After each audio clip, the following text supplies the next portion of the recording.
This is Umar from BoxNation, joined by Frank Smith. Are we living in a parallel universe, or? I know. I was just like a throwback. You know, it's like one of those your tracksuit. You got the tracksuit as well. Well, yeah. So we're. Is that an old tracksuit from like 10 years ago that you've remodelled? No, it isn't. We're speaking on Monday, when people watching this interview, be a relaunch of BoxNation. So it has already 63,000 subscribers on YouTube. It's not coming back on television for the time being. Who knows down the line what will happen with that? But yeah, we're streaming like sort of the best sort of UK small all cards. Any promoters can put shows on, and then I'll be doing my thing, going around the world and covering the biggest fights. And this is a huge one, of course. But yeah, just on the topic of that, where I've said this is a parallel universe.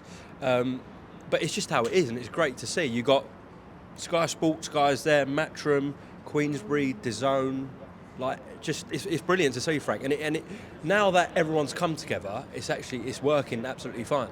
Yeah, 100%. And the reality is, a lot of the stuff that has been created over the years is through this. It's not real. It's not real. You say things in jest, and you know it then goes back and forth, and it's a never-ending back and forth cycle of, you know, saying stuff about each other. But when it comes down to it, I think we all just want the best possible nights. We want to do the best for the sport of boxing, and we want to deliver for the fighters we represent. You know, at the end of the day, we're always going to be competitors. Like, that is the reality of it. But it doesn't stop us from making deals, making fights, if they make sense for everyone. And I think, like you say, that's what we've seen here. And it's great to see, and long may it continue. Absolutely. There has to be rivalry, otherwise, if you're not trying to be the best, then the sport's going to suffer. But on certain occasions, when it makes sense for everyone, if you are working together and you can produce the best results for your company, for the sport, and most importantly for the fans, then you'd be a bit of a fool not to do that, really. Yeah, look, anything that benefits the sport as a whole benefits us all individually, you know. And that's what we need to focus on. Like you say, we will always be competitors. There will always be that competitive drive. We will always want to be signing the same pool of fighters, for example. But when there's opportunity to work together, it makes sense. I think this is great to see that we can actually sit in a room, we can have discussions, we can all get on. And look, you're not always going to get the end product maybe that you'd like. It might not always work out, but at least we can have those conversations. And you know, anything's a lot better than where it was. You know, to think that none of us had actually sat in a room really and spoken to each other for the last 5-6 years is wild, really. But hopefully more promoters come into that as well, because there are still promoters out there that aren't really in that space of wanting to work together, but hopefully they do. What you're saying is it's a net positive. Yeah, for sure. And look, we're all in it for the good of boxing. We want to build, you know, as big as boxing gets, bigger for you and your platform, it's bigger for us, you know. So we've all got the same goal.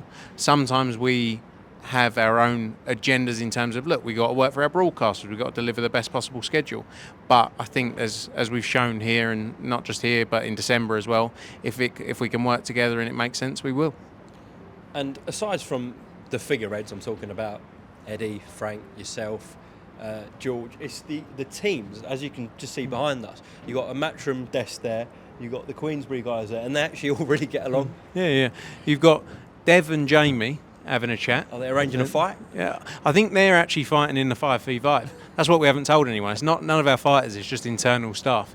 But yeah, look, at the end of the day, I don't think it's built up a lot more, you know, across these interviews.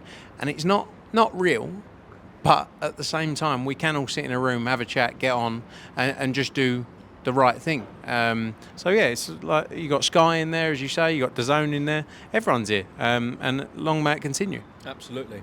In terms of this week, I don't think anyone would have thought really this fight would materialise. We heard sort of Eddie and AJ's stance on it before, specifically AJ's, you know, thought this is not the route I want to go down. But considering what happened in October here in Riyadh, the credibility is there, and this is a serious threat to Joshua and his career.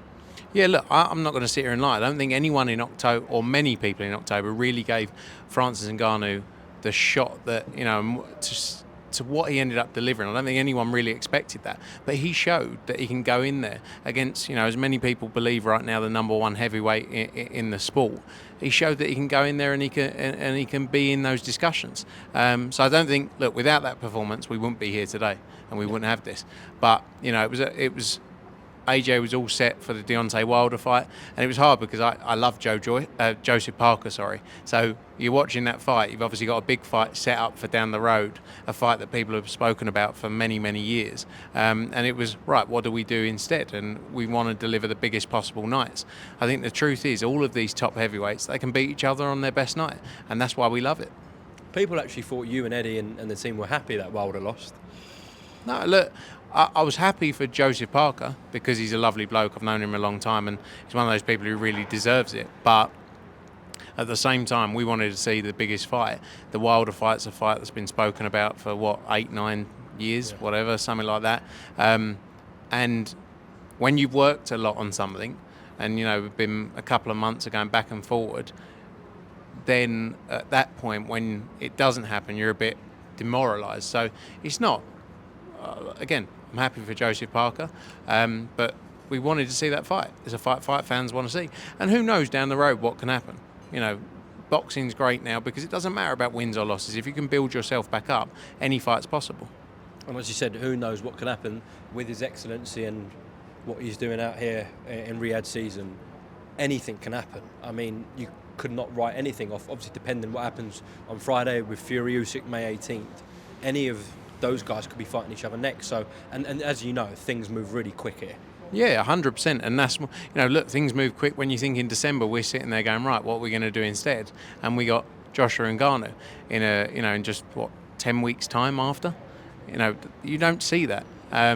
But it shows the desire and the drive from His Excellency, Seller, as to what they want to deliver. They want to deliver the biggest nights possible with the biggest exposure, and we've got that on Friday night. And long may it continue as well. Like you say, a huge night coming up, with Fury Usyk. It's been a long time coming. That's May. Let's see what happens. There's the winner coming out of that. But I also think, in heavyweight boxing especially, and the way the boxing market is now, providing people take real fights, losses to me don't mean as much as they maybe did, a few years back.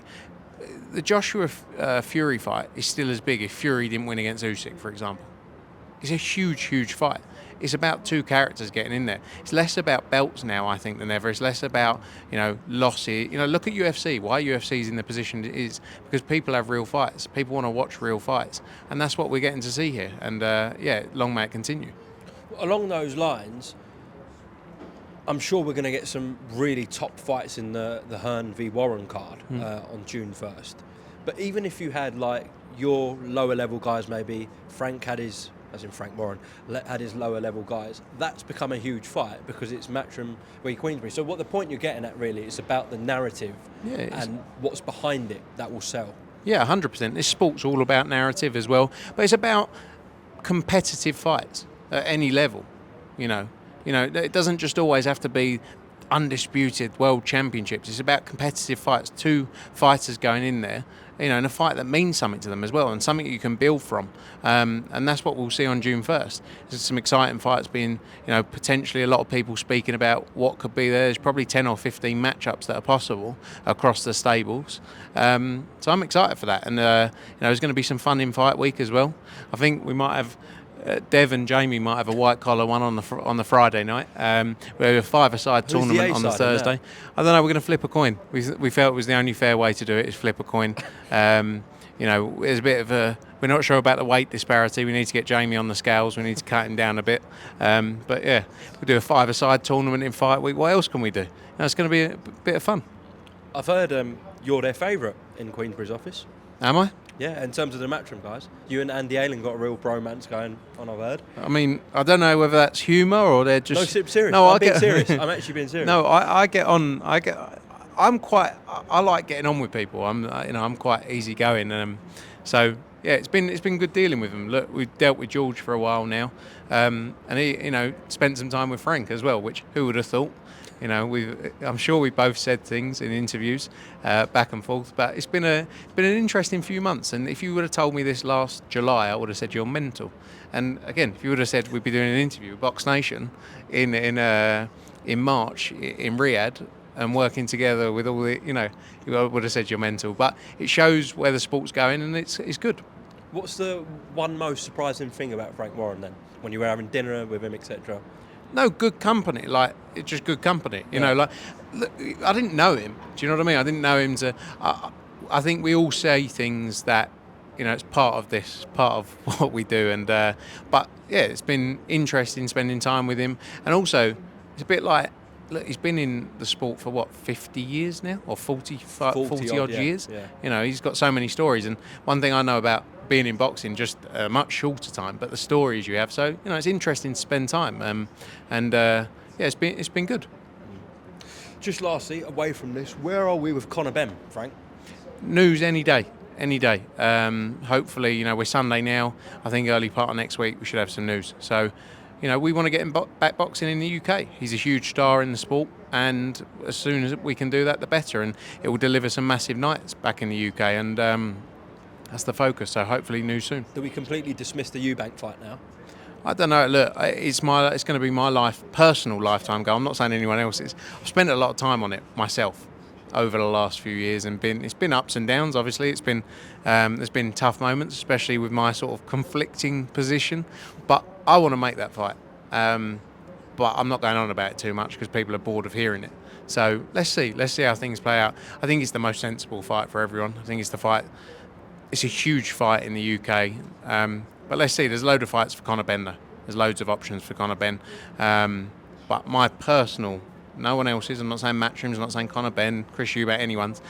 I want to make that because I've spent so much time on it. So I'll probably do that until I die and see how we get on. Who are the top 5 biggest draws in British boxing, in your opinion? In my opinion, right now, I think Anthony Joshua, Tyson Fury, Conor Benn, Chris Eubank Jr. And then I think in fifth's tough. I mean, we were just talking about I think Anthony Yard's had a tremendous career, and built something really big for himself. But fifth's tough. I think those 4 are set, but there's quite a few that could take that 5th position. We've only got 3 world champions, but obviously with Billam Smith and Lee Wood, Lee's really propelled his profile recently. But you can't say he's in the top 5 in terms of drawing power. I think he'd admit that himself. I think it's about fights as well. I think those 4 fighters there, you can put them in any fight and they'll have huge drawing power, or a lot of interest. And then you look at other fights where people like Josh Taylor, Jack Catterall. I wouldn't say both of those are number 5, but in terms of a particular fight and the fight itself, it's a fight that people are interested in. Fraser Clark, Fabio Wardley, looking across the board. It's about making the right fights for fighters. But yeah, I'm sure I'm forgetting someone. I'll get in trouble for not saying someone. No, I can't think. But I think the top Yard's 4 are not set. a bad shout for 5th. Yeah, I think. But that's interesting. But we got to keep building. We got to keep building fighters, and that's our job. Frank Smith, thank you very much for talking to Box Nation out here in Riyadh. First of many, I hope, and look forward to a great week with Joshua Ngannou. Cheers, mate. Good to see you.